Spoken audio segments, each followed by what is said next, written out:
Hello everyone. In today's video, I'm gonna show you the cleanup after the snowstorm in my neighborhood here in Toronto. According to my neighbor who's been living here in ages, he did not experience this heavy snowfall in just one night. Imagine waking up in the morning with 2 feet of snow all around in just 12 hours, more or less. This is not my first experience of major snowfall in Canada. We used to live in Alberta for more than 8 years, and normally this was just an ordinary snow day in Alberta. I would say I have experienced the worst of winter in Alberta, so I'm not surprised when I see this. After all, I live in Canada. According to the news, it's a record-setting snowstorm in Toronto. Lots of accidents, cars have been stuck in the road, and TTC buses have been rerouted or cancelled. So it's actually a challenging time to commute. The first day of 2022 in-class learning of school was also cancelled and moved the following day. But people can still enjoy the snow, and this could also be a fun day for many, like skiing, tobogganing. I did tobogganing when I was in Alberta. It was really fun. I'm making snowman and enjoy the beauty of snow. This is Arbin Vlogs again. Enjoy watching this video. Please like and subscribe, and if you haven't done so, click the notification bell for new upload of my new videos. Salamat po!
How does it feel lying in the snow?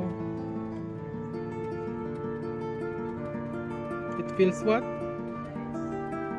Nice and warm? Look at the Laya.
ito guys yung delikado. Kapag medyo umidit na, nag-warm na yung temperature, nagiging yellow na siya. Ito yung madulas. Ilang beses na akong nagkaroon ng sprain dahil nadulas. Magiging icy na kasi siya. Ang tawag dyan ay black ice. Ayun. May mga icy na siya. Madulas yan kapag natapakan mo. Anyways,